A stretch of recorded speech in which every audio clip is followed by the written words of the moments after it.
Alors, on est tac. Leilou Nishmat, Chana Bat Esther, pour la Refoua Shelema de Sonia Sarah Bat Jocelyne Dvora, et pour Zivougagoun Vetaor de Jenny Bat Étoile, Rivka Bat Mesaouda. Bon, on a tout le monde. Bezrat Hashem. Allez, Parashat Bo. On va parler d'un sujet assez spécial. Donc, la Parashat Bo, c'est ce qui va conclure un peu la Yetziat Mitzrayim, puisque c'est dans cette Parashat qu'on sort. Les dernières plaies vont être faites, les 3 dernières, donc sauterelle, obscurité et mort des premiers-nés. Et au terme de la mort des premiers-nés, les Bnei Israël sont enfin libérés d'Égypte. Avec empressement, il va littéralement nous pousser à la sortie. Je ne vais pas m'arrêter sur les plaies, on a parlé déjà d'une plaie la semaine dernière, je ne voulais pas rester dans le même registre. Dans cette paracha-là, c'est quand vous lisez à la paracha, quand c'est vous êtes le Baal Koré, vous êtes content quand vous tombez sur cette paracha parce qu'il y a plein de passages que vous connaissez déjà. Il n'y a pas besoin de les apprendre. Il y a la fameuse paracha Tachodesh qu'on lit juste avant Pessah, qui encadre Purim, juste après Purim et avant Pessah. Et dans cette paracha-là, on va définir, donc évidemment Hachem va parler des sacrifices qui sont en rapport, et on va définir le premier mois du calendrier. Vous savez qu'il y a une différence entre le calendrier des années et le calendrier des mois. Je m'explique. Le premier jour de l'année, c'est Rosh Hashanah, pardon. Je vais y arriver. C'est Rosh Hashanah. Donc, le premier Tishri, c'est le jour de la création du monde. C'est le premier jour de l'année. Rosh Hashanah, ça veut dire la tête de l'année. Donc, c'est bien, ça porte bien son nom. Par contre, Tishri est le 7e mois de l'année. Le premier mois du calendrier, c'est Nissan. Donc il y a 2 temporalités qui se joignent. Ça veut dire vous comptez le Rosh Chodashim, le premier des mois est en Nissan, mais le premier jour est en Tishri, ça veut dire 6 mois plus tard.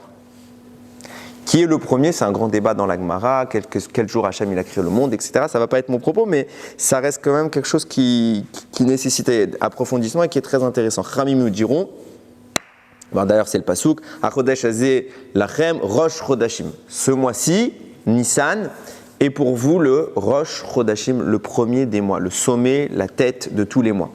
Et il a pour particularité, de par son nom, de connoter le miracle. C'est pour ça qu'il y a 2 temporalités en réalité, pour faire de façon simple. Il y a le calendrier de l'année qui va un peu traduire la nature. Le monde naturel. C'est pour ça qu'à Rosh Hashanah, vous avez un seder qui contredit un principe de base. Qu'est-ce qu'on fait à Rosh Hashanah? On va manger la pomme dans le miel, on va manger plusieurs choses et on va dire un Yehi Ratzon.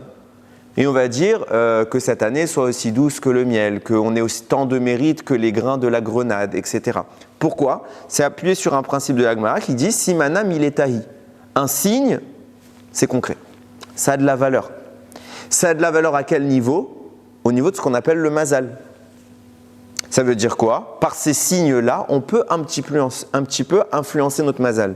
Mais pourtant, vous dites tout le temps, en mazal, les Israël. Le peuple d'Israël ne fonctionne pas par le mazal, le peuple d'Israël fonctionne par le surnaturel, par le miraculeux. Alors pourquoi à Rosh Hashanah on est jugé? On fonctionne avec le mazal, parce que Rosh Hashanah c'est le jugement du mazal.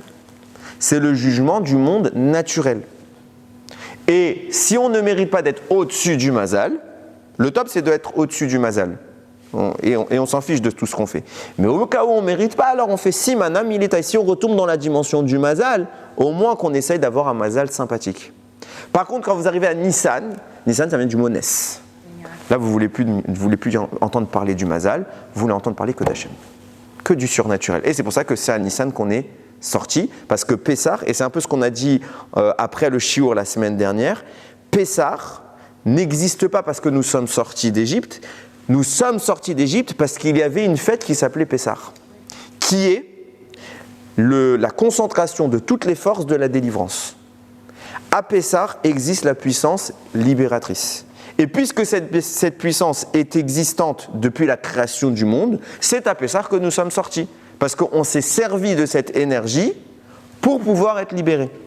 Et c'est tellement vrai que les Chachamim vont nous dire, de même que les Bnei Israël sont sortis à Pessah, de l'exil, de même les Hatid Lavo Bimera Biamenu, très très rapidement, on sera libéré du dernier exil dans lequel nous sommes, au mois de Nissan. Parce que le mois de Nissan, dispose d'une énergie qui est capable de nous libérer. Attention, ça ne veut absolument pas dire, quand les Chachamim ont dit qu'en Nissan on sera libéré, ça ne veut pas dire que si c'est qu'en Nissan et pas d'autre. Ça veut dire que l'énergie qui est nécessaire pour notre sortie, elle se dévoilera en Nissan. Est-ce qu'elle va s'affirmer et se matérialiser au même jour que Pessah? Non. Ça veut dire que la puissance qui est dans le ciel va ouvrir la porte, se fera au Nissan. C'est un moment favorable. Et puis après, comment cette énergie va s'acheminer sur Terre, se manifester, se mettre en place, on verra. Ouais. J'ai une question mise à part, parce que j'ai compris sur quoi ça va déboucher, mais ce que je veux dire, c'est pourquoi dans ce cas-là, si Pessah existait avant, pourquoi la prière qu'on fait, c'est uniquement par rapport à l'histoire d'Égypte? Alors c'est une bonne remarque ce que tu dis. De façon simple, enfin je vais essayer de dire ça de façon simple. Quand tu regardes l'étape de la loi, quand tu regardes, tu sais qu'il y a eu deux versions, vous savez tous qu'il y a eu deux versions des 10 commandements. Ouais. Il y a eu la première qui a été détruite, qu'on a reçue par Parashat Yitro, et une deuxième qui est formulée par Parashat, je vais y arriver, c'est Vaetranan, oui, Vaetranan, Kolakavod. Parashat Vaetranan. Dedans, c'est pas le même texte, c'est presque le même texte, mais c'est pas le même texte. Toute la justification dans les premières tables, c'est Briat Haolam. Zecher le Maaseh Bereshit. On dit en souvenir de la sortie, de la création du monde. Dans les deuxièmes, c'est Yetziat Mitzrayim. Qu'est-ce qui s'est passé? Il s'est passé que la Yetziat Mitzrayim va venir, et on va en parler vraiment, je rentre dans l'idée seulement, va venir en lieu et place de la création du monde. Pourquoi? Parce que c'est simple, le monde n'est pas fini d'être créé au moment où Dieu fait Bereshit. Le monde a été créé, Rashi le dit, pour Israël et pour la Torah. Donc tant que le monde n'a ni Israël ni la Torah, il n'a pas fini sa création. Quand en Nissan, le monde obtient Israël, le monde finit sa création. Donc la Yetziat Mitzrayim est une nouvelle création du monde. Et elle institue comme fonctionnement la capacité de fonctionner dans le Nes. Donc on est vraiment dans une nouvelle création. Ok? Donc quand tu vas célébrer Pessah, tu vas en réalité célébrer, oui, la création du monde, mais la fin de la création du monde. Pessah va permettre d'élever le monde à un statut initial qui était le sien, à un nouveau statut. Et là, il est fini. Donc quand tu parles de Yetziat Mitzrayim, quelque part, tu parles de la création du monde. Et je vais venir, de façon beaucoup plus concrète. Là, j'ai juste voulu donner une généralité que je ne peux pas plus développer, mais de façon concrète, si tu écoutes la suite quand je vais parler des plaies, tu peux trouver toute seule après, sans que je te l'explique, tu pourras, Bezrat Hashem, te faire une idée. Regardez bien les choses maintenant, j'avais parlé de la capacité qu'on a de sortir en Nissan, de même qu'on est sorti en Nissan, on va sortir Bezrat Hashem, on va être libéré en Nissan. Vient la Gemara, Masechet Sanhedrin, Masechet Rosh Hashanah, non, c'est Masechet Sanhedrin, je vais y arriver, je suis fatigué. Masechet Sanhedrin, et elle nous pose la question, comment s'appelle Mashiach? Puisque j'ai dit qu'on va être libéré en Nissan, ça veut dire, et je renforce mon propos, ça veut dire que ce qui s'est passé en Yetziat Mitzrayim, c'est ce qui amorce ce qui se passera Léatid Lavo avec Mashiach. Ok? Du coup, se pose la question, qui est, comment ça va se passer? Ça, c'est la grande question que tout le monde se pose. Mais avant ça, comment il s'appellera Mashiach? De vous à moi, je tiens à le préciser, on s'en contrefiche. Ça a zéro valeur. Ça n'a zéro valeur. Qui s'appelle comme ça, Abraham, Israël ou Yaakov, on s'en fiche. Mais la Gemara pose la question. Et si la Gemara pose la question alors que ça n'a pas vraiment d'intérêt, c'est que et la question et la réponse, en réalité, il faut les comprendre différemment. Je m'explique. La Gemara va nous donner 4 avis. Mais le nom, c'est important, ça donne un attribut. C'est une représentation de qu'est-ce que ça va être. Alors, c'est exactement la réponse, sauf que ce n'est pas dans le nom. Tu vas comprendre par la suite, mais ce sera la réponse finale. Et à savoir, d'abord je dis les noms et après j'explique. La Gemara donne 4 avis.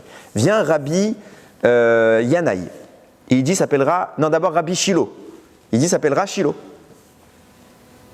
Et il amène un pasouk pour justifier que Mashiach aura comme prénom Shilo. Vient un Rabbi Yanaï. Il dit s'appellera Yinon.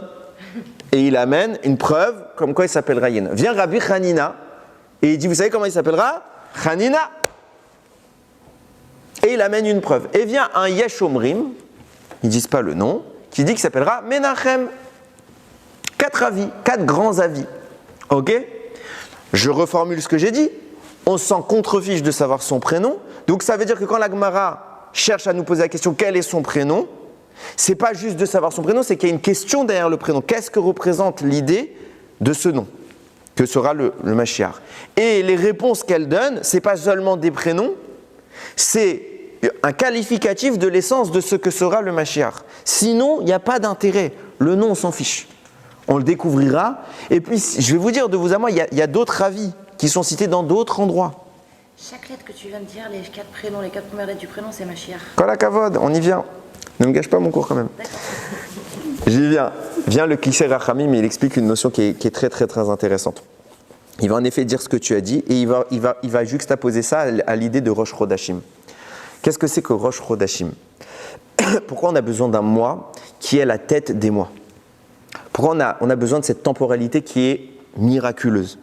Parce que Rosh Chodashim, ça veut dire que, comme de même qu'on a été libéré en Nissan, on sera libéré en Nissan. Ça veut dire qu'on est ici dans la dimension qui culmine dans la puissance libératrice. On est au sommet, Rosh. Chodashim, qu'est-ce que c'est? Quand tu prends le mot Chodashim, tu peux le reformuler Dalet, Mashiach, à savoir les 4 noms du Mashiach. Pourquoi Dalet, valeur numérique 4? Il vient te dire que dans Rosh Chodashim, tu as l'entité messianique qui est affirmée, le Rosh, celui qui sera à la tête. Et ce sera qui sera à la tête? Celui qui culmine au-dessus des 4 noms du Mashiach. C'est une allusion à quoi? À ce que nous dit la Gemara. Quand vous prenez les lettres, comme tu l'as dit tout à l'heure, les premières lettres des 4 noms qui sont cités, première lettre même de Mashiach, ça fait Menachem, c'était un des avis. Deuxième lettre, Shin, Shilo, Yud, Yinon, et Chet pour Hanina. Les 4 noms qui sont cités ici viennent te former les initiales du mot Mashiach. Qu'est-ce qu'on essaye de dire ici? Et c'est ça là j'introduis mon propos pour qu'on puisse y rentrer plus profondément. Ça veut dire que ces noms-là ne sont pas des noms en tant que tels, mais viennent nous expliquer. Ils viennent expliquer qu'est-ce qui sera à l'essence du Mashiach. Alors maintenant, on va devoir vraiment qualifier ces idées. Vous allez voir, c'est quelque chose de très très beau. Pour y arriver, on va évidemment parler d'un sujet qui n'a aucun rapport. On va aller, comme d'habitude, on va remonter dans l'histoire. On va parler de Noach. Vous allez voir que Noach, il est vraiment afférent à tout le propos que j'ai essayé de mettre en place.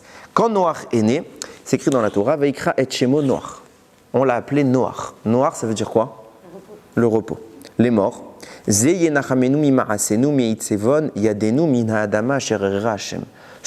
quand il est né, son père a dit, celui-là va nous reposer de notre labeur, de notre fatigue, de ce que la terre a été maudite.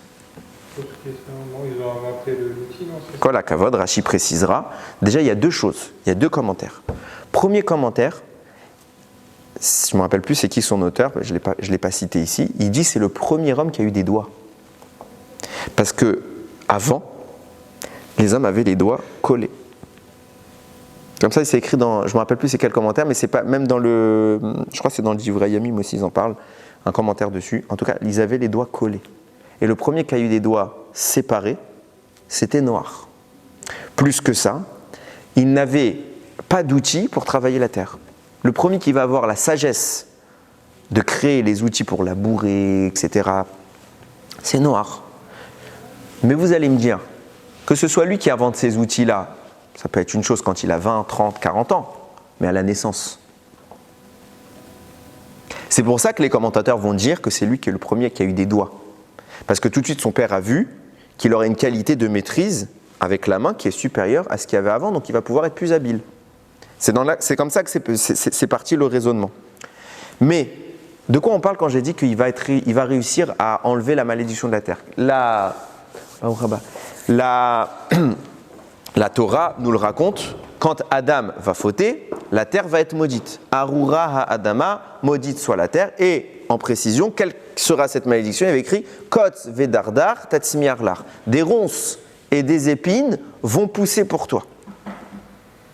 Donc la terre, jusqu'à maintenant, elle fleurissait facilement. Adam est chassé du Gan Eden, et tout ce qu'il va planter maintenant, en plus de ce qui est censé être produit comme agriculture, ce sera accompagné de ronces et d'épines. Vient Noach, et ça change. Noach s'inscrit, et c'est Rashi qui le dit, Noach s'inscrit dans la Nechama.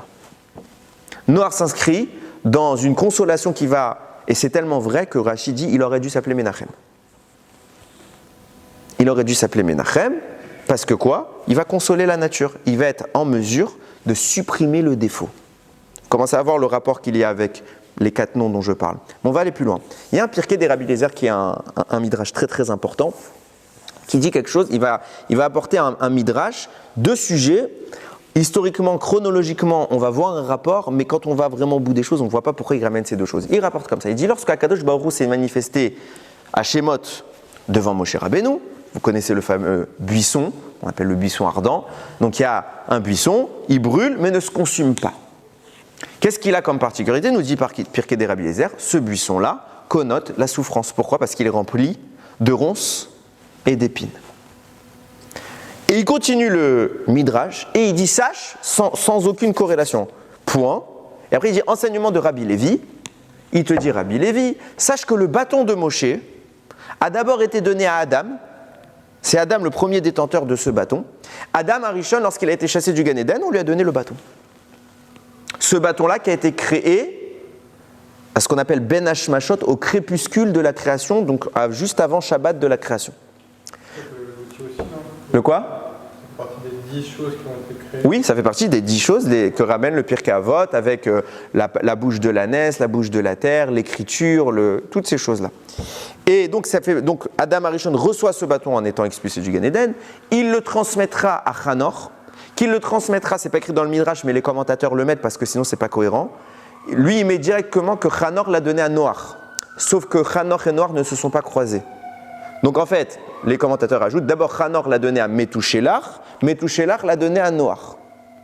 Ok? Noach l'a donné à son fils Shem, Shem l'a donné à Avraham, Yitzhak, puis Yaakov. Yaakov va garder ce bâton et lorsqu'il va descendre en Égypte, il va être accompagné de ce bâton. En mourant, Yaakov le confie à Yosef. Yosef meurt, que fait Paro? Il réquisitionne tous les quartiers de Yosef. Tous ses biens sont offerts au roi. Et donc le bâton appartient à Paro. Sauf que parmi les sorciers de Paro, il y a qui? Il y a Yitro. Yitro voit le bâton, il sent quelque chose de mystique dedans. Il voit des choses écrites dessus, ils n'arrivent pas à comprendre. Il le vole. Et il le met dans son jardin, posé au milieu du jardin, comme ça, enfoncé dans le sol. Et personne n'arrive à s'approcher. Arrive Moshe, il voit le bâton, il fait « Ah, c'est un joli bâton », il le prend. C'est là que ça vient Excalibur. Non, je rigole pas. Si vous lisez les choses, c'est de là que ça vient les mythes de Excalibur, le roi qui vient, qui libère le peuple. Je vous garantis que ça vient de là. Passons, c'était pour la petite anecdote.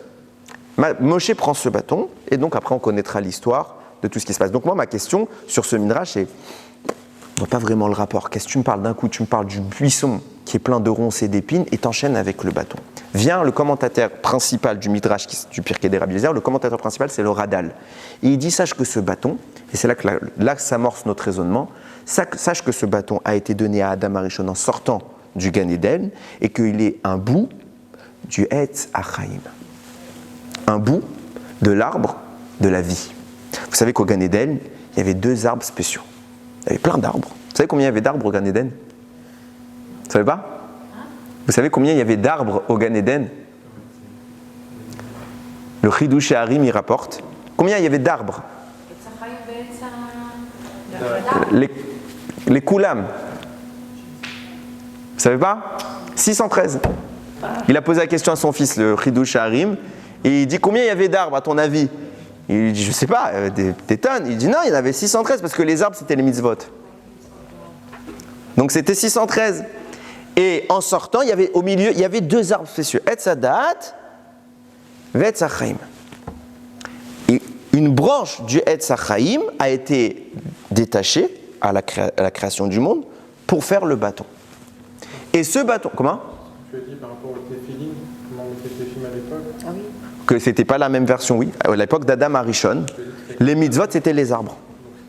Il y a tout un sod sur les arbres. Pourquoi on n'a pas déraciner un arbre? Ah, est-ce que c'est cachour à ça? Je ne sais pas. En tout cas, déjà, il faut savoir qu'il y a plusieurs transitions qui vont se faire. Il y a l'époque Adam Arishon avant la faute. Après, il y a l'après-faute. Donc déjà, tout est dénaturé. Les mitzvot, elles sont dans une autre phase. Et après, il y a Matan Torah. Les mitzvot, elles sont encore dans une autre phase. Il y a beaucoup de choses qui ont altéré notre manière de pratiquer. Mais en attendant, le bâton, le bois qui va être utilisé, vient du Etz Hachaim. Et ce bois-là, ce bâton-là, est ce qui servira à Adam, à Hanor, à Metouchar et surtout à Noach pour cultiver la terre. Nous dit le Radal, comment Noach va enlever les ronces et les épines grâce au bâton, grâce au Etz Hachaim. Pourquoi ? Parce que comme le Etz Hadat Tov Vara, c'est à cause de lui, de sa consommation, que les ronces et les épines vont apparaître, et que le Etz Hachaim, c'est son opposé, c'est son antithèse, c'est son remède. Alors, le Etz Hachaim peut supprimer les conséquences négatives du Etz Hadat, puisque le Etz Hadat, il a fait des kotz vedardar, des ronces et des épines, vient le Etz Hachaim, et en cultivant la terre, Noach va réussir à faire émerger que le Etz Hachaim guérisse la terre. Les ronces et les épines vont commencer à se retirer progressivement. Et là, on comprend maintenant le rapport avec ce que le Pirkei des Rabbi Eliezer a introduit. Il parle d'un buisson avec des ronces et des épines. Pourquoi il est dans un buisson qui a des ronces et des épines ? Parce qu'Akadosh Baruch Hu, il a dit « Je souffrirai avec vous ». Moi aussi, je descends. La Shekhinah, elle était Bemitzraïm. Elle était aussi en Égypte. Et Akadosh Baruch Hu, pour témoigner que la Shekhinah est en exil, il se met dans les ronces et les épines. Il dit à Moshe Rabbeinu, prends ton bâton. Pourquoi ? Parce que ce bâton-là que Noach, je lui ai donné, puis Adam avant, mais ce bâton-là, c'est ce qui a enlevé les ronces et les épines. Les ronces et les épines ici, c'est le témoignage de la souffrance de l'Égypte. Donc ce bâton-là dispose de la capacité d'enlever les ronces et les épines, de faire sortir le Ham Israël d'Égypte. Prends ton bâton, va en Égypte, mais n'oublie pas ton bâton. Parce qu'il vient du Etz Hachaim. Et par cela, tu feras mes signes. On va plus loin. Le Midrash rapporte, Noach, bon évidemment qu'il a ce bâton, il l'a amené avec lui dans l'arche, et pendant tout le temps où il est dans l'arche, nous dit le Midrash, Noach, il a un remords. Il a quelque chose qui le dérange. C'est quoi ? Hein ? Il ne peut plus travailler la terre. Non, c'est pas trop ça. Alors évidemment, il y a quelque chose qui va le déranger avant, c'est qu'il va devenir un peu berger, il va s'occuper de tous les animaux, il va pas dormir pendant tout ce temps-là. Il se dit, Ribono Shel Olam, j'ai pas un petit enfant. J'aurais voulu avoir un 4e enfant, jeune, qui aurait pu m'aider dans la Teva. Et j'ai pas de 4e. Quand je sortirai, je ferai un 4e enfant. Je comprends, avant d'aller plus loin, je comprends pas. Pourquoi ces autres fils, ils peuvent pas l'aider ? Faut lire entre les lignes. Le Midrash dit, il me manque un fils pour m'aider, il me faut un jeune. Il me faut un 4e. C'est-à-dire que le 4e, il est plus important que les 3 autres. Ce 4e-là, il a de la valeur. Sans ça, même les 3 autres, bien sûr qu'ils peuvent m'aider, mais ce n'est pas l'aide que j'ai besoin. Ce n'est pas complet. Sans ce 4e, je n'ai pas ce qu'il me faut. Et il a ça en remords pendant toute la période du déluge, toute la période du Maboul. Il me manque ce 4e. Et quand je sortirai, je veux un 4e garçon. Ok. Il sort. Ça ne va pas se faire. Pourquoi ? Qu'est-ce qu'il fait ? Noach sort. Et il fait une bêtise. Il plante de la vigne. Nous dit le pasuk, Vayachel Noach, Isha Adama Vayita Karem. Noach, il a cultivé, il a planté de la vigne. Vayesh Minayain, Vaishkar, Vayitgal, Betor, Aolo. Donc il a bu, il est complètement shikor, il est déchiré, et il se met nu. On parle de Noach. Je crois que c'est des histoires comme ça. Qu'est-ce qui se passe ? Vayacham avichenan et ervat avi vayagel lishne echav bachutz. Echam, un des 3 fils de Noach, Shem, Cham et Yafet. Cham, il voit ça, il rigole, il raconte à tout le monde. Rachid dit non. Attends, qu'est-ce qui se passe tout de suite après ? Donc les frères vont le couvrir. Noach cuve le vin, il reprend ses esprits et il dit à Cham, ah tu t'es moqué de moi ? Je maudis ton fils. Je te maudis pas toi. Je maudis Kenan, le 4e de ses fils. Quel rapport ? Quel rapport ? Rashi commente. Il dit non, la Torah est tzniout, elle ne peut pas tout dire. Qu'est-ce qu'il a fait Cham ? Il a castré son père. Pourquoi ? Parce qu'il savait qu'il voulait un 4e fils. Il a dit déjà, Caïn, il a tué Hével parce qu'il ne voulait pas partager avec lui le monde. Adam, il tient tout le monde à lui. Ça va, sympa l'héritage. On partage, khatsi khatsi. Allez, viens, on dit que t'es Bechor. Tu prends 2 parts. Caïn, c'est lui l'aîné. Il devait avoir 2 tiers et Hével 1 tiers. Caïn, il a dit à Ribono Shelam, je crois que je vais lui laisser 1 tiers. Crève. Il le tue. Vient Ham, il dit attends, moi je ne vais pas tuer mes frères déjà vivants. Mais déjà on va se partager le monde en 3. Sachant que Shem c'est l'aîné, il va prendre 2 parts, donc on va se partager le monde en 4. Tu veux me rajouter un 4e enfant? Même pas en rêve. Il castre son père. Vient Noach, il dit ah tu m'as privé de mon 4e enfant, que l'objectif de cet enfant c'est qu'il vienne me servir moi son père, alors ton 4e fils ira servir tous ses frères. Je maudis Kénan. Et en effet, Kénan, on sait que c'est Eved Avadim. Il est plus bas que tout. C'est qui cet enfant qui nous parle Noach? Et c'est quoi cette histoire qu'il est en train de vivre Noach là? Il sort, il plante. Déjà, vous avez déjà vu souvent, vous, un monsieur qui plante, et tout de suite ça pousse. Tout de suite, il peut faire du vin, le gars. Et il est ivre. C'est-à-dire le temps déjà que ça pousse, le temps que tu presses et que tu laisses que l'alcool il apparaisse, etc. C'est des mois. Lui, il plante, ça pousse, il en fait du vin, il boit, il est ivre. 5 minutes. Comment ça marche? Vient Noach, nous dit le Zohar. Noach, c'était même cette histoire qui s'est mis nu. Qu'est-ce qu'il fait Noach? Il veut réparer la faute d'Adam, Arishon, du Etz Hadat, Tov, Hara. Que Rabbi Meir, il écrit dans Masechet Brachot, c'était quoi cet arbre de la vigne que Chava a pressé, elle lui en a fait du vin. Pourquoi quand il boit, il se met nu? Parce qu'Adam et Chava, avant la faute, ils étaient nus. C'est pas qu'il est complètement fou et qu'il se déshabille. C'est qu'il veut revivre les forces, il veut recombattre cette énergie négative du Etz Hadat Tovara, il veut faire le tikkun. Tout de suite après, pourquoi? Parce qu'on est dans un renouveau du monde, on repart au point zéro. Adam Arishon, il a fauté quand il n'y avait rien, c'était la trala, c'était le début. Et bien aussi, on nous fait un nouveau Bereshit, maintenant le Maboul, il n'y a plus rien, on refait tout depuis le début. Alors, reconfronte-moi au Etz Hadat Tovara. Pourquoi il veut ça? Parce qu'il a recréé. Il n'a pas son 4e fils. C'est qui ce garçon dont tu me parles? Sans lui, tes 3 ne suffisaient pas. Vient le Zohar et il te dit, sache que Moshe Rabbeinu devait naître avant le Maboul. Et Hachem le dit. Où? Et juste avant, à la fin de Bereshit, il dit, Hachem parle. Lo yadon ruchi ba'adam leolam. Mon esprit ne plaidera plus éternellement pour l'homme. Beshagam ou basar, parce qu'en plus il est fait de chair et de sang. Vehayu yamav, et ses jours seront de Me'av esrim shana, 120 ans. Alors viens, on traduit. Viens, la Gemara, elle pose la question, où tu trouves une allusion de Moshe dans la Torah? Un remez, shel Moshe batorah. Et il faut yesh remez katouf batorah al Moshe. Je comprends pas la question. Excuse-moi, je reviens en français. Je comprends pas la question. Moshe, il est écrit partout dans la Torah. Ouais. Donc un remez, il est écrit Meforash. Vaidaber Hashem el Moshe, Vaidaber Hashem el Moshe, c'est Katouv. Tout ça c'est écrit. Après un remez. Mais un remez, alors qu'est-ce que ça signifie? L'essence. La Gemara fera la même question sur Haman, sur Esther, sur Mordechai et sur d'autres personnages. Un remez, ça veut dire que, comme tu l'as dit, chaque individu dans la Torah, il a un makom, il a une lettre qui correspond à sa source. Donc quand la Gemara pose la question, où tu trouves une allusion, un remez de Moshe dans la Torah, où elle est la vraie source de Moshe dans la Torah? Et elle dit, dans notre pasouk, Beshagam Gematria, Moshe. Et c'est pour ça que nous dit le Zohar, quand Akadosh Baruch il a dit Lo yadon ruchi ba'adam leolam, mon esprit ne va plus plaider. C'est quoi mon esprit qui va plaider? Qui a plaidé pour le Ham Israël toute sa vie? C'est Moshe. Mon esprit ne plaidera plus, c'est Moshe. Il y a un autre, c'est Moshe Rabbeinu. Pas besoin de chercher, c'est lui. C'est Moshe Rabbeinu, c'est Mashiach. Viens, le Rachel me pose une question, il dit pas possible. Pourquoi? Mashiach, c'est Mashiach ben David. Il vient de quelle tribu? Yehuda. Moshe vient de quelle tribu? Lévi. Erreur de casting, tu t'es planté. Pas possible. C'est pas possible. Bien sûr que c'est possible. Pourquoi? Le Harim dit parce que Moshe Rabbeinu, il est équivalent à lui tout seul au Shishim Ribo.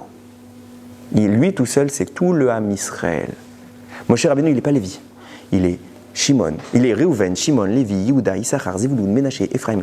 Tout le Ham Israël, Moshe Rabbeinu, sa Neshama, c'est le Mékor. Donc, il peut être Lévi, il peut être Cohen, parce que Lévi et Cohen en plus c'est la même chose. Il peut être Yehuda, il peut être qui tu veux. Moshe Rabbeinu, il concentre tout. c'est lui Mashiach. C'est dans le même MD, qu'est-ce qu'il écrit le Maharal de Prague? C'est quoi cette histoire des rabbanim là qu'on a citée? On ne dit pas que Oui. Mashiach à chaque génération. Oui, alors la question de comment il va apparaître, point d'interrogation. Je m'explique. Le Zohar dit que Moshe Rabbeinu n'est pas mort. De même que Yaakov Avinu Lomet, Moshe Rabbeinu Lomet. Katouf Bazohar. Ok? Il n'est pas mort. Qu'est-ce que ça veut dire il n'est pas mort? On ne sait pas. Est-ce que ce sera un Gilgoul? Est-ce que ce sera Mamash qui va apparaître? On ignore. Est-ce qu'il y a plein de questions sur Mashiach? Je connais mes limites. Ce que les Chachamim n'ont pas dit, je ne vais pas l'inventer. Ok? Donc comment ça va se faire? J'ignore. On verra. J'ai envie de dire, je ne suis pas très inquiet. C'est quand même Akadosh Baruch Hu qui planifie le truc et ça fait 5783 ans qu'il attend. Je pense que ça va bien se passer, Bezrat Hashem. Mais c'est vrai que c'est une question que tout le monde se pose et je ne peux pas te répondre plus que ça. Bien écrire le Maharal de Prague. C'est quoi cette histoire qu'on a dit depuis le début? Rabbi Hanina, il dit, comment il s'appelle Mashiach? Il s'appelle Hanina. Rav Shilo, il disait Shilo. Rav Yina, il s'appelle Yinon. Il a dit, c'est qui ceux-là? Ils s'appellent d'après eux Mashiach. Alors c'est pas eux qui parlaient, c'était leurs élèves. Sans simple, les élèves de ces rabbanim voient en leur Rav la personne la plus indiquée comme étant Mashiach. Il dit, dans la génération de Rabbi Hanina, qui est mieux que Rabbi Hanina? Donc comme tu as dit, comme chaque génération est censée avoir potentiellement un Mashiach, alors nous on pense que ce sera Rabbi Hanina. Sans simple. Vient le Maharal, il te dit, non, il y a un sod derrière ça. Il te dit simplement que Mashiach, il englobe tout. De même que Dieu, écoutez bien la violence des mots, de même que Dieu englobe tout, Mashiach englobe tout. C'est pour ça que c'est écrit Anochi Hashem Elokecha. Je suis Hashem, ton Dieu, pas votre Dieu. Je parle à toi. Quand je parle à quelqu'un, je le tutoie. C'est-à-dire que je m'adresse que à lui.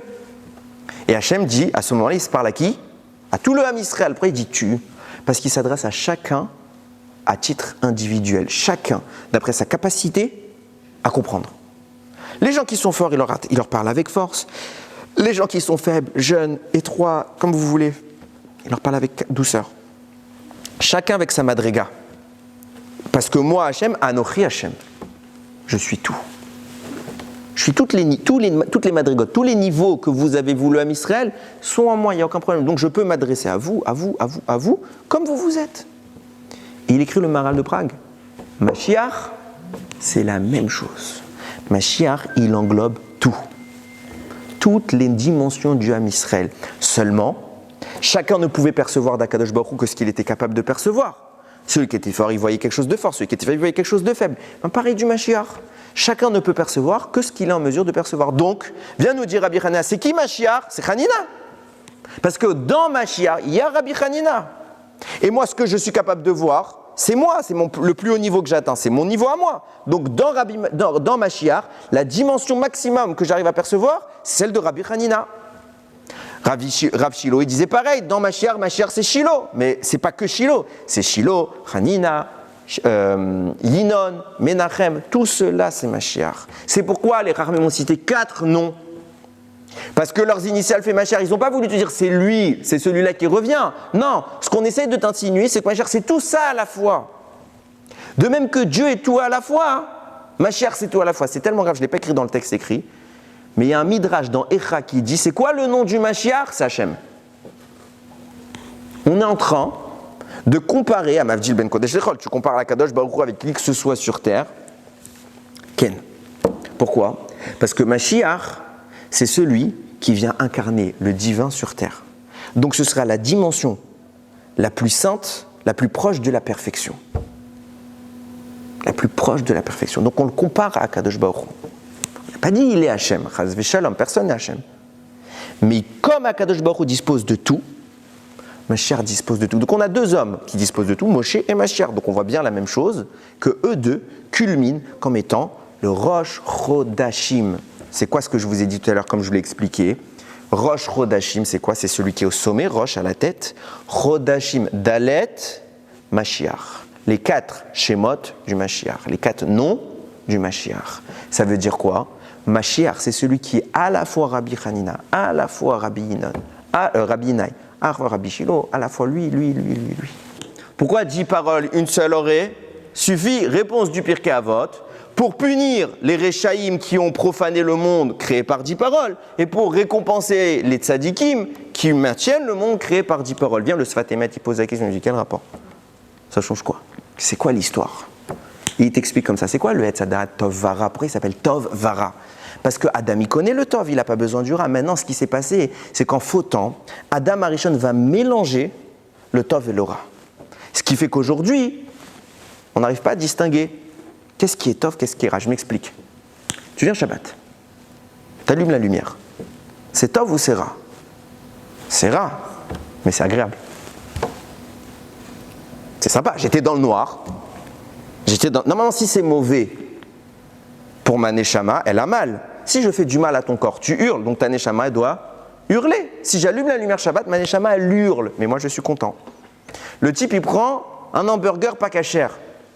Sa neshama, elle hurle, mais lui, il kiffe. C'est-à-dire que dans le Tov, il y a du Ra, et dans le Ra, il y a du Tov. Etz Hadat, Tov, Vara, c'est le mélange des deux. Qu'est-ce que ça traduit, nous dit le Sfat Emet? Sache que Be'asara Ma'amarot Nivra Olam. Dieu il a créé le monde avec 10 paroles. Quand Adam Arishon il a fauté, il a profané les 10 paroles de la création. Les 10 forces créatrices sont maintenant impactées par du Ra, par de l'impur, du négatif. Il faut enlever l'impur. Sour Mera va à Setov. Donc qu'est-ce qui va se passer? Hachem, il va créer 10 notions qui vont retirer l'impureté. Et une fois que l'impureté sera retirée, il va rester 10 notions positives. C'est pour ça qu'il va y avoir 10 plaies. Vont venir les 10 plaies, vont frapper les Asara Ma'amarot pour extraire le Ra et laisser que le Tov. Et une fois qu'il y a eu les 10 plaies, donc les Asara Ma'amarot récupèrent toute leur puissance. Alors Hachem, il donne les Aseret Adi Berot. Les 10 paroles, les 10 commandements. Et tu comprends pourquoi c'est une nouvelle Briata Olam. Parce que la Briata Olam qui a eu Be'asara Ma'amarot, elle est refaite avec les 10 commandements. Nouvelle création. Comment ça s'est fait? 10 plaies, Sour Mera. Après, Hachem, il a donné le Tov. Qu'est-ce que j'essaie d'amener par là? Matan Torah, c'est ce qui a enlevé le mal de la faute d'Adam. Moshe Rabbeinu, c'est l'élément qui est arrivé à supprimer le mal, à supprimer toute la malédiction qui est rentrée dans la Adama. Aoura, Ahadama, Akod, Zvedardar, Tatsmiarlar.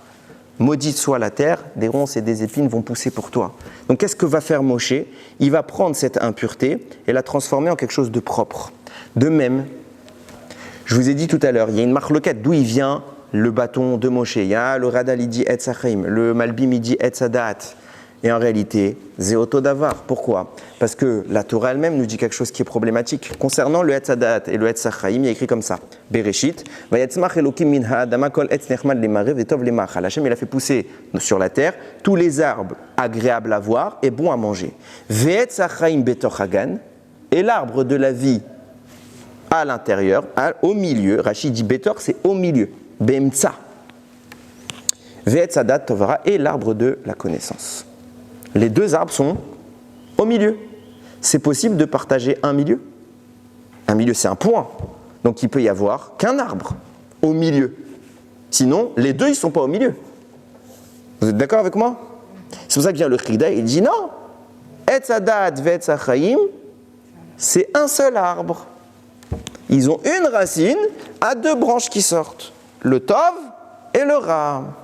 Il est au milieu. Donc si tu me dis que je prends une branche de cet arbre, il fait aussi bien partie du Etz Hadat que du Etz Hachaim. Et c'est tellement vrai que nous dit le Yalkut Reuveni concernant Moshe Rabbeinu. Quand Moshe Rabbeinu a fauté en frappant le rocher, il avait dans ses mains un bois, un bâton, c'était le Etz Hadat, c'est le Ra. Mais quand derrière ça il a fait tchouva, ce bâton c'est devenu le Etz Hachaim. Pourquoi? Parce que quand tu as la Torah, quand tu as la présence d'Akadosh Baruch Hu, le Ra s'enlève et il ne reste que le Tov. Donc ce même bâton-là a 2 dimensions, tout dépend de celui qui le tient. Soit il est Etz Hadat, soit il est Etz Hachaim. Maintenant que je vous ai dit tout ça, on peut commencer à revenir à mon début, à Noach. À Mashiach. Qu'est-ce qu'on vient de dire? Les 10 plaies vont venir éradiquer le Ra. le bâton dispose des deux facettes. Et grâce à ça, on peut transformer le Ra en Tov. Ok. Il vient nous dire le Ra Chaim Kadosh. Il va citer le Zohar dans Kohelet. Kohelet, il dit Ma Shehaya ou Sheyeye. Ma Sheyasa ou Sheyese. Sheyose, En Kol Chadash Tachat Hashemesh. Kohelet, c'est Shlomo HaMelech qui nous dit. D'ailleurs, c'est de là que ça vient peut-être, le fait de dire que de même qu'on a été libéré en Nissan, on sera libéré la Tid Lavo en Nissan. Pourquoi Mashehaya, ce qu'il y avait, ou Sheye, c'est ce qu'il y aura. Mashehasa ou Sheye, c'est ce qu'il a fait, c'est ce qu'il fera. Il fera la même chose. C'est quoi Mashehaya? Il y avait quoi avant? Nous dit le Zohar, prends les initiales. Mashehaya, même, Shin, He, Mashehaya, Hu. Lui, Mashehaya, ce qu'il avait, Hu, Sheye, c'est lui qui revient. Même, Shin, He, Moshe, Mashehaya. Hu Sheye, nous dit Katouf Bazoar. Le Zohar il dit clairement qui c'est Mashiach, qui est appelé l'esprit d'Hachem. Vous savez c'est qui? Début de la Torah. Bereshit bara Elokim et Hashem et haaretz ve'haaretz hayta tohu ve'chosher al pnei teor ve'ruach Elokim merachefet al pnei hamayim. Donc au début il n'y avait rien et le souffle de Dieu, Ruach, l'esprit de Dieu planait à la surface des abîmes. Ruach Elokim merachefet al penamim. Qu'il écrit le Balatourim, c'est quoi Ruach Elokim? C'est Rucho shel Melech HaMashiach. C'est l'esprit du roi Mashiach. C'est quoi l'esprit ici dont on parle dans le Bereshit, on parle de Mashiach. Dans le passage Lo yadon ruchi ne plaidera, Adam, mon esprit ne plaidera plus pour l'homme. On fait référence à qui? À l'esprit qu'Akadosh Baruch fait référence. C'est Moshe que toute sa vie il a plaidé. Pourquoi qui Beshagam? Moshe, Gematriat Moshe. Ou Bassar, il est fait de chair et de sang. Il vivra 120 ans. Qui a vécu 120 ans, c'est Moshe. Tout le passage qui parle de Moshe. On est où? On est à la veille de Noir. On est à la fin de Parashat Bereshit. Nous dit le Zohar, normalement Moshe Rabbeinu devait venir à la place du Maboul, c'était Matan Torah. Pourquoi? C'est quoi Maboul? Comment Hachem il a détruit le monde? Avec l'eau. Chachamim disent, En Maïm et la Torah. Il n'y a d'emploi du mot eau que pour faire une allusion à la Torah, ce qui veut dire qu'il y avait deux options, et Rashi le note dans Parashat Noach. Quand Hachem a envoyé l'eau, au début il envoie des petites gouttelettes. Il a dit, si les gens font tchouva, alors ce sera Maïm Shel Bracha. S'ils ne font pas tchouva, ce sera pour Anout. Ce même Maïm, soit je le mets les Tova, soit je le mets les Ra. Les Tova, ça aurait été... Les Ra, on a vu, c'était le Maboul. Les Tova, ça aurait été quoi? Nous dit le Zohar, ça aurait été Moshe Rabbeinu qui vient nous faire Matan Torah. Mais on n'a pas mérité. Qui devait venir juste avant? Moshe. Qu'est-ce qui s'aurait été si Moshe était venu? Pas de Maboul. Noir, il monte dans la Teva, tu crois qu'il est joyeux? Il dit Ribono Shalom, fin du monde, on a loupé. Si seulement Moshe était venu. Pas de Maboul. Hein? Oui. Pourquoi? Pour laisser aux gens le temps de faire tchouva, parce que tout le monde dit, il y a un fameux midrash qui reproche à Noach de ne pas avoir prié. Mais Noach, ce même midrash nous dit quoi? Que toute sa vie, Noach, il leur a alerté, faites tchouva. Parce que lui, il voulait quoi? Il voulait Matan Torah, il voulait Moshe. Et il n'a pas voulu prier pour les sauver Berachamim, ça c'est ce qu'on lui reproche, tu aurais dû quand même à la fin les sauver Berachamim. Il a voulu les convaincre de faire tchouva, que ce soit Badin qu'on les sauve, qu'ils soient tous sauvé al-pi halakha. Et ça, il n'a pas réussi. Et toute la période où il va être dans l'arche, il va dire Ribono Shalom. Si seulement j'avais eu ce quatrième fils qui est Moshe Rabbeinu, il n'y aurait pas de Maboul, il y aurait eu Matan Torah. Et s'il y avait eu Matan Torah, ça y est, c'était ma chère. Pourquoi? Combien il aurait eu d'enfants? 4. Shem, Cham, Yafet, Moshe. Les initiales de Mashiach. Même Moshe. Shin, Shem, Yud, Yafet, Chet, Cham. S'il avait eu son quatrième fils, il aurait eu dans son Koach à lui à Noach que Mashiach il se révèle dans le monde. Oui. Il y a un lien aussi avec l'arche de Noé et Moshe qui était lui-même dans une âme, pas shoot. Khamim me disent que Moshe il avait un nitzot, une étincelle de l'âme de Noach. Il y a un beau propos à dire sur ça. Ouais. Une autre fois. Maintenant, on peut revenir à ce que je voulais dire. Je vous ai dit tout à l'heure en intro, c'était déjà plus vraiment l'intro, que d'après le Radal, le commentaire sur le Pirkei des Rabbi Eliezer, le bâton de Moshe Rabbeinu vient du Etz Achaim. Yesh Rolkim. Il y en a qui ne sont pas d'accord. Vient le Malbim au nom du Harizal. Il dit non, il vient du Etz Hadat. C'est un bout du Etz Hadat. Et il dit, c'est pour ça, comment il s'appelle cet arbre? Etz Hadat Tov Vara, l'arbre de la connaissance du bien et du mal. Adam, il connaît le bien. Ce qu'il ne connaît pas, c'est quoi? Le mal. Alors pourquoi il s'appelle la connaissance du bien et du mal? Tu connais le bien. Tu aurais dû l'appeler l'arbre de la connaissance du mal. Pourquoi du bien et du mal?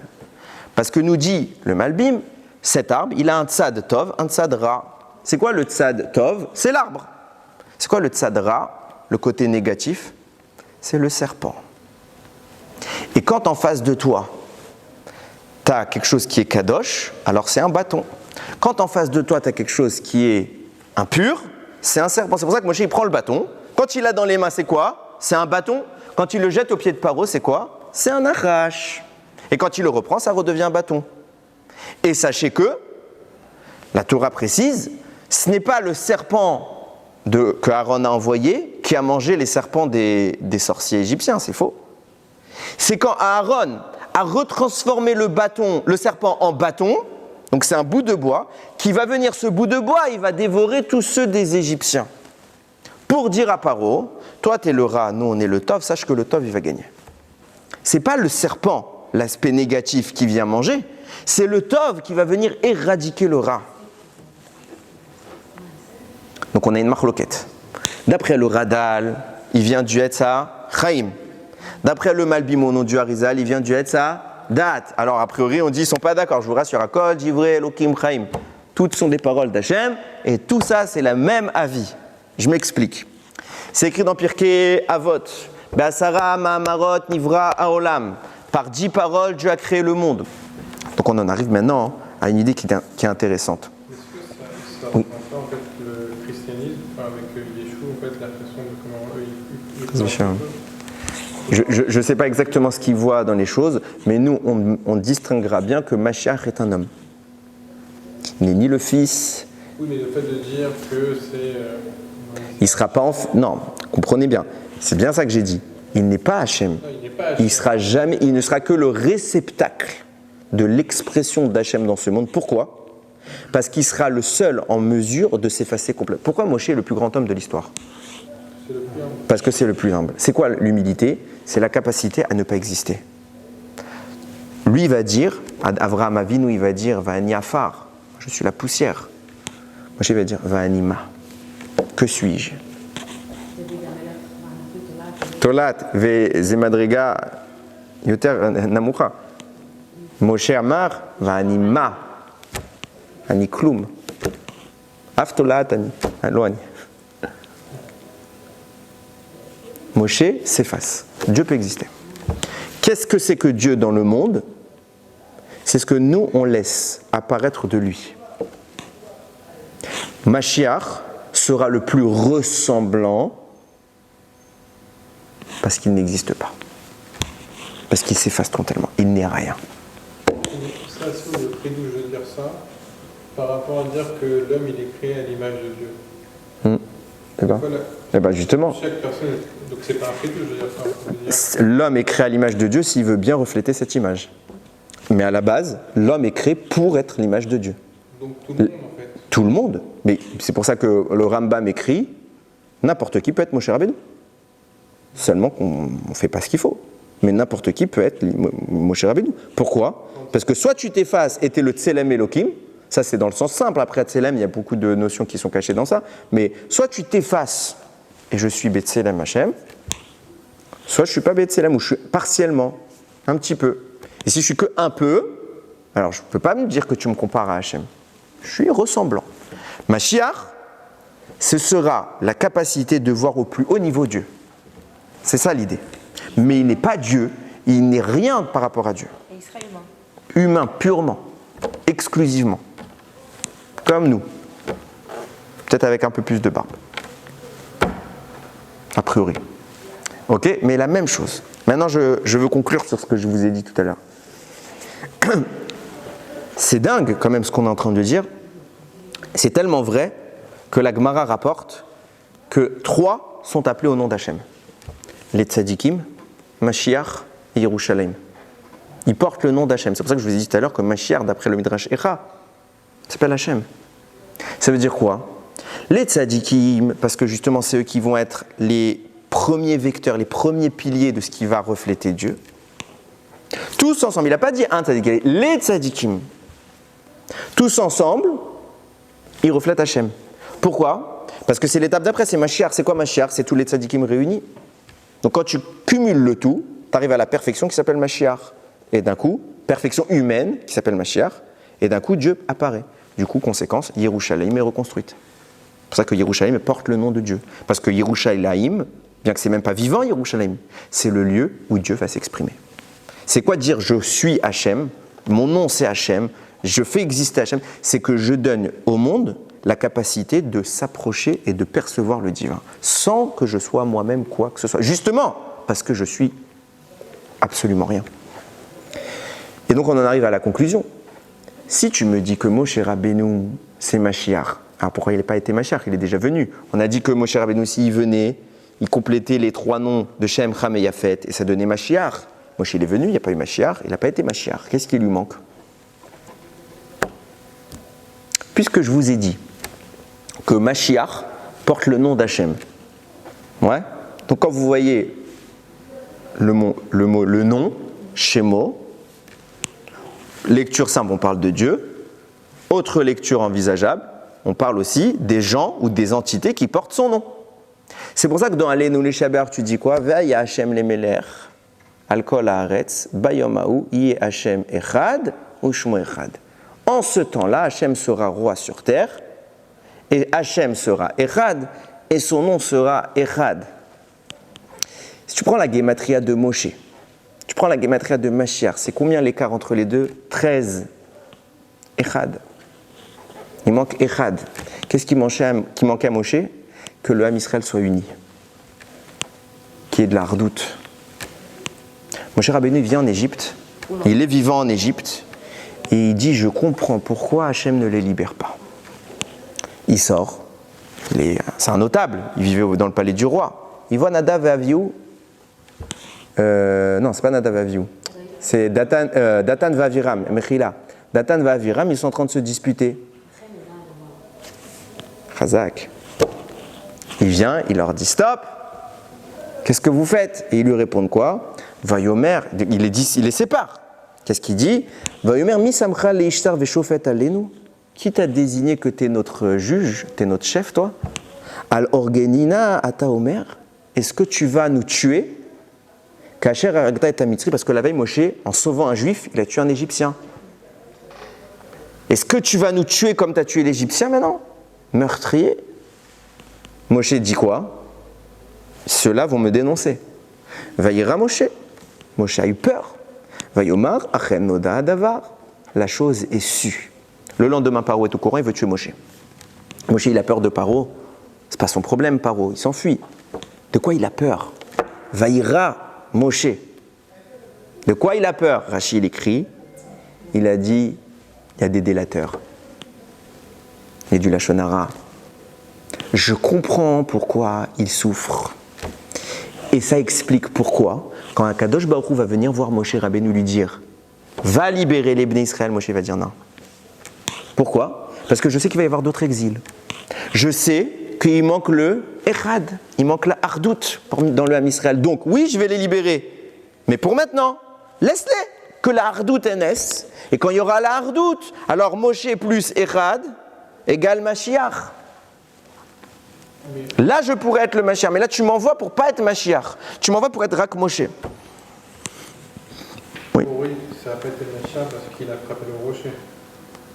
Oui et non. Impliqué qu'il ne rentre pas en Israël, s'il était entré en Israël. Ouais. Oui et non, c'est pour ça que j'ai dit oui et non. Mais est-ce que le fait qu'il a frappé le rocher, c'est parce qu'il n'y avait pas de hardout? Il y a plusieurs choses. J'ai plus les psukim en tête, mais il y a plein de psukim où Rashi fait le commentaire. Il dit de là, Hachem il a mis un remez à Moshe qui ne rentrerait pas en Israël avant qu'il frappe avec le rocher. Pourquoi il lui met le remez alors qu'il n'y a pas la faute? Parce que, d'après beaucoup d'avis, même pas en rêve il rentre Moshe. Tu dis tous les matins Az Yashir Moshe Uvne Israël. Yashir, c'est l'atid. Mais nous on traduit, c'est un futur. Mais on dit Moshe a chanté. Rashi il écrit Mikan, de là tu apprends qu'il y a Triat Ametim. Pourquoi il y a Triat Ametim de Az Yashir Moshe ou Vnei Israël et les Bnei Israël? Parce que quand les Bnei Israël ils ont fait Parashat Shelach Lecha, la faute des Meraglim, justement qui vont faire du Lashon Hara, ils vont faire la faute des Meraglim, les Bnei Israël sont condamnés à ne pas rentrer. Déjà Moshe, si eux ils rentrent pas, lui il rentre pas. Hachem il a dit, je suis gozer sur toi, que tu vas revenir après, à l'époque de Mashiach, tu vas retourner dans le désert, tu vas me ressusciter tout cela, et avec toi ils rentrent en Israël. Eux ils rentrent pas, tu rentres pas. À la base, il pouvait faire un peuple de lui. Et Moshe a refusé. Ça c'était déjà avant. Toi tu confonds là, c'est le Méri là, c'est le Hegel là. Oui. Déjà. Et Moshe a refusé, il a dit moi avec eux ou rien. Il y a un kécher entre eux. Eux ou rien. Hachem il a dit eux ou rien, d'accord, c'est-à-dire quand ils vont mourir, tu meurs avec eux dans le désert, tu rentres pas. Et d'ailleurs, même s'il était rentré dans cette dimension-là, on voit que c'est pas bien, parce que les Khamim nous diront que si Moshe était rentré, construisait le Beth Amikdash, si Moshe construisait le Beth Amikdash, il était indestructible. Or, la raison pour laquelle il a été détruit le Beth Amikdash, c'est la Sinatrinam, qu'il y a eu plus tard. Et pourquoi Hachem, il nous a pas tués nous? Il a détruit le Beth Amikdash, il a dit je préfère détruire le Beth Amikdash plutôt que tuer mes enfants. Si Moshe il avait été rentré, il avait construit le Beth Amikdash, qui aurait été détruit? Nous. Moshe il est plus compatible avec nous. Depuis le Hegel, il est plus compatible. Il faut que nous redevienne à son niveau. C'est pour ça que Moshe Rabbeinu, quand il voit qu'Akadosh Baruch Hu lui dit va libérer les Bnei Israël, il refuse. Il dit tu vas me demander de faire une Géoula partielle. Je veux pas. Attends que tout ça disparaisse, qu'il y ait une vraie hardoute. Et quand il y aura la hardoute, je serai Mashiach. Et là, je veux les libérer complètement.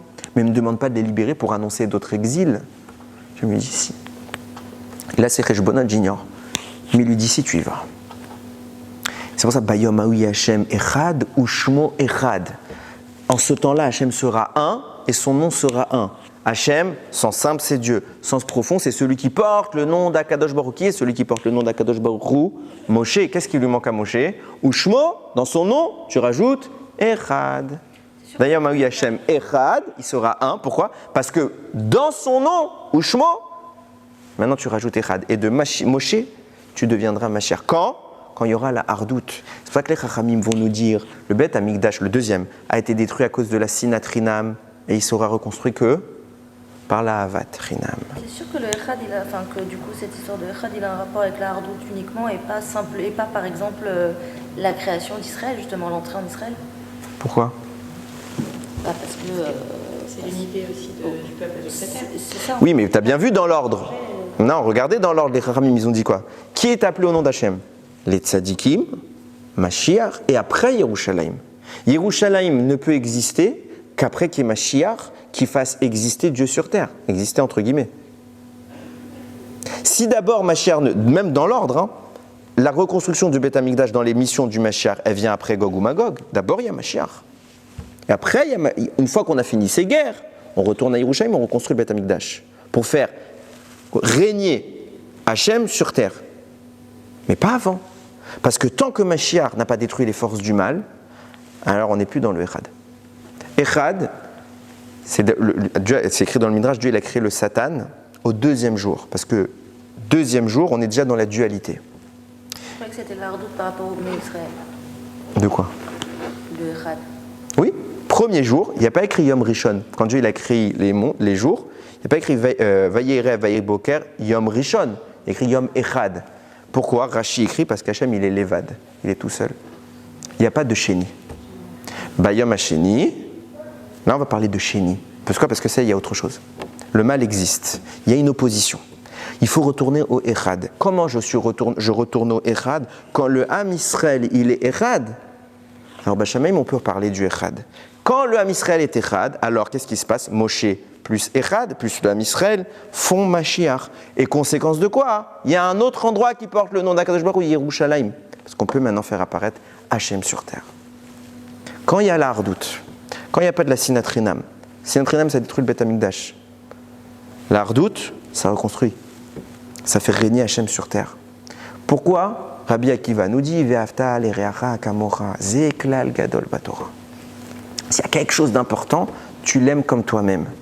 Parce que dans les louchot, tu as les premières tables et les deuxièmes tables. Toutes les premières tables, c'est Ben Adam Lamakom, les mitzvot qui concernent l'homme et Dieu, Shabbat, Je suis Hachem ton Dieu, tu ne prononceras pas mon nom en vain. Le respect des parents, parce que tu ne peux pas respecter Dieu si tu ne respectes pas tes parents. C'est le premier échelon. Et après, c'est tu tues pas, tu voles pas, tu ne convoites pas, etc. etc. C'est Ben Adam, la Chavero. La moitié de la Torah, c'est mon rapport avec Dieu. La deuxième moitié, c'est mon rapport avec l'humain. Si je n'ai pas un rapport avec l'homme parfait, oublie mon rapport avec Hachem. À Kippour, qu'est-ce qu'Hachem y pardonne? Toutes tes avérotes, sauf Ben Adam la Chavero. Je ne peux pas pardonner pour l'autre. Je t'ai fait du mal, c'est à toi de me pardonner. Pas Hachem. Si toi tu me pardonnes, il y a la hardoute, alors Hachem il me pardonne. Mais si toi tu ne me pardonnes pas, il n'y a pas de... C'est pas possible d'envisager. Le Beth Amikdash, comme j'ai dit, ne sera construit que par la Havat Chinam. Parce que c'est ce qui a manqué au Ham Israël à l'époque de l'Égypte. Bien qu'en Égypte, déjà, il y avait de la hardoute. Mais il n'y avait pas encore ce qu'il fallait. Il faut que la cohésion du Ham Israël elle soit parfaite. Ça veut dire quoi? Comment tu m'expliques que des fois tu vois des gens comme ça, tu dis, lui je l'aime pas. Ça t'est déjà arrivé, tu vois un gars, tu l'as jamais vu, non, lui, c'est pas que je lui veux du mal, mais on sera pas potes. Mais je t'ai même pas parlé, ça se trouve il est adorable ce type. Je t'ai pas parlé. Pourquoi? Sinatrinam. Sinatrinam. Nous, ce qu'on doit faire, c'est je te connais pas, je t'aime. Ce qu'on doit pas aimer, ce qu'on doit détester, c'est les avérotes. Pour ça, des fois, les gens ils me disent, ouais, celui qui fait ça, c'est un rachat, c'est un pourri, c'est... Tu le connais? Ce qu'il a fait, c'est rat, c'est pourri. Ce qu'il a fait, mais lui, je ne parle pas de lui. Vous avez remarqué que dans la Torah, il n'y a pas la notion de récidive. Il n'y a pas la notion de récidive. Quelqu'un fait une avéra. Ouais. Il ne mange pas cachère, malcoute. Il ne remange pas cachère, malcoute. Il ne remange pas, malcoute. C'est pas on augmente. La première fois, on lui fait un peu. Non, tout le temps la même chose. Pourquoi? Parce qu'on juge l'acte, on ne juge pas le monsieur. La récidive, ça veut dire quoi? Tu l'as fait une fois, tu l'as fait 2 fois, tu l'as fait 3 fois, maintenant je te déchire. Donc je ne juge plus ton acte, je juge toi. Toi, tu es un pourri qui fait tout le temps la même chose, donc je te juge toi. La Torah ne veut pas qu'on juge quelqu'un. Dan les kafsrout, lui, je ne le juge jamais. Jamais je parle du fauteur, je parle de sa faute. Je parle de sa faute. Et c'est la fameuse histoire de Rabbi Meir qui était persécuté par des Réchaïm. Il rentre chez lui, il dit à sa femme Brouréa, je vais prier qu'ils meurent tous. Ils me torturent, c'est des Réchaïm qui meurent, ils arrêteront les fautes.